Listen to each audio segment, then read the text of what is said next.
नमस्कार दोस्तों, रेणु एकेडमी में आपका स्वागत है। आप सब कैसे हैं? आई होप आप सब अच्छे होंगे और मन लगा के पढ़ाई भी कर रहे होंगे। दोस्तों, हम रीतकाल की पंक्तियों को याद कर रहे हैं। इसके पहले हमने बहुत सारी इम्पोर्टेंट पंक्तियों को याद कर लिया है। पंक्तियों को याद करने का तरीका यही होता है दोस्तों। किसी भी आप तैयारी करने वाले से पूछ लीजिए कि हिंदी की पंक्तियों को कैसे याद करते हो, तो शायद वो भी यही तरीका बताएगा कि कुछ बातों को, कुछ चीज़ों को क्या करना है, कभी से रिलेट कर लेना है। और दोस्तों, एक बात और, जो आपकी परीक्षा की तिथि पोस्टपोन हुई है, उसका जो है आप लोग नाजायज़ फ़ायदा मत उठाइएगा, मौज मस्ती मत करिएगा। मैं हमेशा यही कहती हूँ कि अगर आपको समय मिला है तो उसका सदुपयोग करो और चीज़ों का गहन अध्ययन करो। जो भी आपसे लग रहा था कि छूट रहा है, आपकी तैयारी नहीं हुई है, उस पे भी आप लोग ध्यान दीजिए और खूब मेहनत करिए, लगातार मेहनत करिए, प्रैक्टिस करिए और पीवाईक्यू सॉल्व करिए। भले ही पीवाईक्यू से डायरेक्ट क्वेश्चन ना आए, लेकिन आपको एक आइडिया ज़रूर लगेगा कि क्वेश्चन का जो लेवल है ऐसे ही रहेगा। दोस्तों, अब हम देखते हैं क्या है रीतिकाल की पंक्तियां। और आज जो है वो रीति मुक्त धारा के प्रबल जो है, कह सकते हैं कि प्रमुख कवि जो हैं घनानंद हैं। घनानंद की पंक्तियों को हम याद करेंगे। इनकी पंक्तियां एग्जाम में बहुत ज्यादा पूछी जाती हैं। सबसे पहले घनानंद को जान लेते हैं। इनका समय क्या है, तो 1689। रीति मुक्त में तीन चार चार लोग आते हैं मुख्य रूप से। घनानंद है, बोधा है, आलम है, ठाकुर है। लेकिन एक और कवि है द्विजदेव। कौन है? द्विजदेव। हमने इन कवियों की जो है ट्रिक बनाई हुई है कि कौन रीति मुक्त में आएंगे, कौन रीति सिद्ध में आएंगे, कौन रीति बद्ध में आएंगे। अगर आपको देखना है तो आप जो है वीडियोस में जाके देख सकते हैं। तो दोस्तों, घनानंद किस में आते हैं? रीति मुक्त में आते हैं। द्विजदेव भी इसी में आते हैं। इनका जन्म होता कहाँ है? बुलंदशहर। कहाँ होता है? इनका जन्म बुलंदशहर में होता है। लेकिन जो मृत्यु होती है दोस्तों, वो कहाँ होती है? वृंदावन में। कहाँ होती है? मृत्यु होती है वृंदावन में। और ये मोहम्मद शाह रंगीले के दरबार में रहते थे। कहाँ रहते थे? मोहम्मद शाह रंगीले। ये मोहम्मद शाह रंगीला जो है, ये कहाँ का है? ये क्या है? मुगल शासक है। मोहम्मद शाह रंगीले के दरबार में ये रहते थे। और उसी दरबार में इनकी प्रेयसी, जो गणिका कहते हैं, प्रेयसी थी, जिसका नाम क्या था? सुजान। सुजान से बहुत प्रेम करते हैं। इसकी कहानी आप सभी को पता होगा कि सुजान से इतना प्रेम करते हैं और बहुत ही प्रेम करते हैं। लेकिन बाद में क्या होता है, सुजान इनको मना कर देती है इनके साथ जाने के लिए ना। इसकी कहानी सभी को पता होगा, तो मैं कहानी पे नहीं जाऊंगी। बस इतना जान लो कि सुजान इनकी प्रेमिका का नाम था। और बोधा का हमने कल बताया था। बोधा की जो प्रेमिका थी वो क्या थी? वो सुभान करके था, सुभान। और जो आलम की प्रेमिका थी उसका नाम रंगरेजिन था। ठाकुर ऐसे रीतिमुक्त कवि हैं जिसकी कोई भी प्रेमिका नहीं मिलती है। इस बात को याद रखिएगा। इसके बाद क्या है? गुरु पूछा गया है दोस्तों। बहुत कौन सी एमपी हायर का एग्जाम था, उसमें पूछा गया था कि घनानंद के गुरु कौन है। तो दोस्तों, जहाँ इनकी मृत्यु होती है उसी नाम से मिलता जुलता है, वृंदावन देव। कौन है? वृंदावन देव इनके क्या है? ये गुरु हैं। इस बात को याद रखिएगा, गुरु पूछ सकता है। और घनानंद से संबंधित क्या आप याद करेंगे? इनकी रचनाएं क्या है? इश्कलता। क्या है? इश्कलता। कौन सी रचना है? इश्कलता है। वियोग वेली है। क्या है? वियोग वेली है। इश्कलता, वियोग वेली। और एक है इनकी प्रेमिका के आधार पर है, सुजान सार। क्या है? सुजान सार। सुजान सार नाम से है।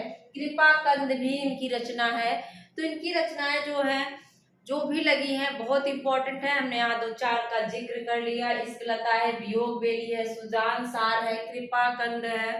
ये सारी रचनाएं अक्सर एग्जाम में देखने को मिलती हैं। तो और आप सब जानते हैं कि जो रामचंद्र शुक्ल हैं, वो घनानंद के बारे में बहुत अच्छी अच्छी बातें कहते हैं। ये प्रेम के पीर हैं। इनके लिए कहते हैं कि प्रेम के पीर हैं, जावादारी वाला शब्द प्रयोग करते हैं, ब्रज भाषा का इनको प्रवीण कवि मानते हैं। तो ये सारी चीजें पूछी जाती हैं। और साक्षात रस मूर्ति किसने कहा? रामचंद्र शुक्ल ने। तो याद रखिएगा, साक्षात साक्षात रस मूर्ति अगर पूछे किसके लिए प्रयोग हुआ है तो घनानंद के लिए। ये हुई घनानंद के बारे में। अब हम देखते हैं उनकी पंक्तियां कौन कौन सी है।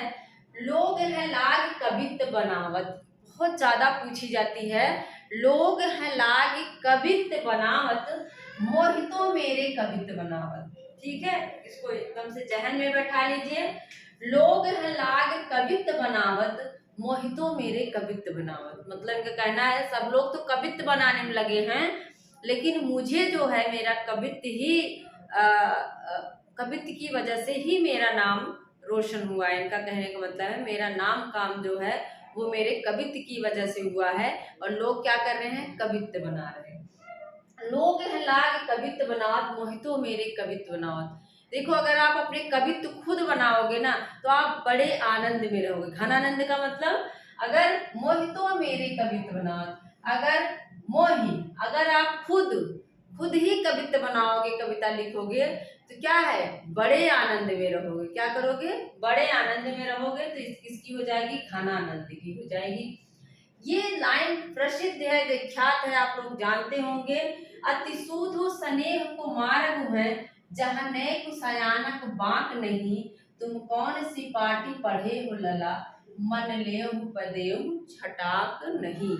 ये कृष्ण के बारे में है, कृष्ण भक्त भी थे। तो उन्हीं का कहना है, वही कहते हैं अति सूधो स्नेह को मार्ग है। ये जो प्रेम का मार्ग है ये क्या है? बड़ा जो है बांक नहीं, क्या है? जहाँ नेक सयानक बांक नहीं, टेढ़ापन नहीं है। प्रेम में थोड़ा भी छल कपट नहीं होना चाहिए। प्रेम में क्या होता है? प्रेम में एक दूसरे पर विश्वास होना चाहिए। थोड़ा भी छल कपट अगर करेंगे तो आपका जो है मतलब वो प्रेम नहीं है। फिर क्या? तुम कौन सी पाटी पढ़े हो लला, मन लेहु पदेहु छटाक नहीं। मन पहले चलता था, अभी तो किलो में कहा जाता है 1 केजी 2 केजी, लेकिन पहले क्या चलता था? मन की बात होती। मन मतलब यहाँ मन से भी है, और मन मतलब यहाँ जो माप तौल वाला मन तो ले लेते हो, मन ज्यादा होता है, लेकिन छटाक थोड़ा सा जो है आप देते नहीं हो, ऐसा इनका कहना है। तो अर्थ सूधो को घनानंद की है, इसमें ट्रिक नहीं याद करवाएंगे, फिर भी आप लोग को याद होना चाहिए। ये पूछी जाती है, इसीलिए मैंने इसको ब्लू मार्कर से लिख दिया है। रावरो रूप की रीति अनूप, न्यो न्यो लागत ज्यो ज्यो निहारिये। ऐसी ही मिलती जुलती पंक्तियां आप लोगों को मतिराम की भी दिखी होंगी, तो आपको कंफ्यूज नहीं होना है। क्या है? ज्यो ज्यो, न्यो न्यो लागत ज्यो ज्यो निहारिये। देखो, जब आप नई नई चीजों को देखते हो, निहारते हो, तो बड़ा आनंद मिलता है। घनानंद को हमने जो ट्रिक बनाई घनानंद की, वो आनंद से बनाई है। जब क्या है? नई नई चीजों को देखते हो, ज्यो ज्यो निहारिये, ज्यो ज्यो उसको निहारोगे वैसे वैसे आपको आनंद की प्राप्ति होती है। जितना आप ज्यो ज्यो निहारिये, जितना आप निहारोगे उतनी ही ज्यादा आनंद की प्राप्ति होगी। तो किसकी पंक्ति हो जाएगी? घनानंद की। इसके बाद क्या है? झलकै अति सुंदर आनन, गौर छगे दृग राजत कानन छवै। क्या है? झलकै। अब ऐसे देखो, झलकै अति आनंद 4 बुराई मतिराम का बताया था, एक मतिराम की भी है, लेकिन यहाँ क्या है? झलकै अति सुंदर आनन, गौर छके दृग राजत कानन छवै। यहाँ क्या है? सुंदर आया है, यहाँ उसमें सुंदर नहीं है। और सुंदर आनन, सुंदर लोगों के आने पर, ऐसे याद कर लो, झलकै अति सुंदर, सुंदर लोगों के आने पर क्या होता है? बड़ा आनंद छा जाता है घर में ना। लोग क्या करते हैं? बस उसी को देखते रहते हैं ना। जैसे साली वाली किसी की आ जाए, सुंदर है, तो क्या करेंगे? सुंदर आनंद, सुंदर आने से कैसी है? गोरी छकी, गोरी भी है, कैसी है? गोरी भी है। सुंदर कोई गोरी आ जाए घर में तो क्या करेंगे? बड़े आनंद में रहेंगे, बड़े खुश रहेंगे, एकदम से मस्त मौला। तो वहीं से याद कर लो, झलकै अति सुंदर आनंद। सुंदर किसी व्यक्ति के आने से, कोई गोरा है एकदम से बढ़िया है, तो क्या होगा, आनंद घर में रहता है। इसके बाद क्या है, कबहु बिसासी सुजान के आंगन मोह आसमान ले बरसो। यहाँ पर जो है घनानंद अपनी वियोग व्यथा को सुनाते हैं, इस ग्रंथ में लिखते हैं। जब सुजान उनके यहाँ उनके पास उनके साथ नहीं जाती है तो वहीं पे कहते कबहु व बिसासी सुजान के आंगन। कबहु ये जो मेरी आंसू निकल रहे हैं, जो मेरे आंसू निकल रहे हैं, ये क्या है, बादल के साथ जाके सुजान के आंगन में बरस देना, ऐसा इनका कहना है बादलों से। कबहु अबिसासी सुजान के आंगन मोह आसमान ले बरसो। तो इस लोग यहाँ सुजान आ ही गया है, तो आप लोगों को कंफ्यूजन नहीं होना चाहिए, सुजान आ गया है तो ये घनानंद की लाइन है। इसके बाद है बहुत दिनान को अवधि आसपास परे, खरे अबरन भरे हैं उठी जब को। ठीक है, बहुत दिनान को अवधि आसपास। देखो जब बहुत दिनों के बाद आप किसी से मिलते हो बड़ा आनंद मिलता है, कोई दोस्त है, आपकी फ्रेंड है, कोई भी है, तो जब बहुत दिनों के बाद आप मिलते हो तो क्या होता है, बड़ा आनंद मिलता है ना। बहुत दिनों के बाद क्या होता है, आपको बड़ा आनंद मिलता है। तो किसकी पंक्ति हो जाएगी, घनानंद की। इस वीडियो को अगर आपने 2 बार देख लिया दोस्तों तो जितनी भी पंक्तियां यहाँ लिखी गई हैं वो आपको रट जाएंगी। ऐसे ही मैंने याद किया था, आप भी ऐसे याद करिए। यहाँ बहुत दिनान को अवधि आसपास परे, मतलब बहुत दिनों के बाद जब कोई बहुत दिन की अवधि के बाद कोई मिलता है तो क्या होता है, बड़ा आनंद छा जाता है। घनानंद की पंक्ति है। फिर क्या है, बदरा बरस ऋतु में घिरकै नित ही अखिया अधरी बरसै। क्या है, बदरा बरस ऋतु में घिरकै नित ही अखिया अधरी उधरी बरसै। देखो बदरा बरस ऋतु, तो ये घन मतलब होता है बादल। तो जब जब क्या है, यहाँ पे बादल बरसने की बात हो रही है, तो जब बादल बरसेगा तो क्या होता है, आनंद छा जाता है। गांव में देखो जब बारिश नहीं हो रही, एकदम चारों तरफ तराई तराई मची रहती है, लेकिन जब बादल घिर जाते हैं, बारिश होने लगती है, तो क्या हो जाता है, आनंद छा जाता है। तो बदरा बरस ऋतु में घिर कर, तो बादल जब बरसने लगते हैं घिर कर ऋतु में, तो बड़ा आनंद छा जाता है। क्या इससे हो जाएगा, घनानंद की हो जाएगी। जमुना के तीर कोलाहल, जमुना के तीर जब जाओगे, जब किसी भी नदी के किनारे जाओ, देखो कितना आनंद आता है, आहा बहुत अच्छा लगता है, जैसे सुकून मिल जाता है। तो वही है, जब आप जमुना के तीरे जाओगे, केल कोलाहल देखोगे, वहां भीड़ ऐसी पावन फूलिन पे पतित परी रही रे, तो बहुत अच्छा लगेगा। जब आप जमुना के तीर पर केल कोलाहल देखोगे तो आपको कृष्ण की याद आ जाएगी और उसमें बड़ा ही आनंद सा प्रतीत होता है, बड़ा आनंद महसूस होता है। तो आपको जहां भी दिखे जमुना के तीर केल कोलाहल, तो याद कर लो, जब जमुना के तीरे हम जाते हैं तो हमें बड़ा आनंद मिलता है। तो आनंद मिलेगा तो किसकी पंक्ति हो जाएगी, ये घनानंद की। ठीक है, यहाँ पे देखो आनंद लिखा ही है, तो यहीं से मैं रिलेट करके बता रही हूँ, घनानंद की पंक्ति हो जाएगी। कैसे, जब जमुना के किनारे आप जाओगे तो आनंद की प्राप्ति होगी, तो घनानंद की। एक बार फिर से फटाफट देख लो, लोग लाग कवित्त बनावत मोहितो मेरे कवित्त बनाओ। जब आप अपनी कवित्त को बनाओगे तभी आनंद मिलेगा, नहीं तो आनंद नहीं मिलेगा। ये सबको पता होगा, अतिशूदु स्नेह को मार्ग है, जहाँ नेक शयानक बाक नहीं, तुम कौन सी पाटी पढ़े हो लला, मन ल्यों पदेव छटाक नहीं। सबको पता होना चाहिए। ये पूछी जाती है, रावरे रूप की रीति अनूप, न्यों न्यों लागत ज्यों ज्यों निहारिए।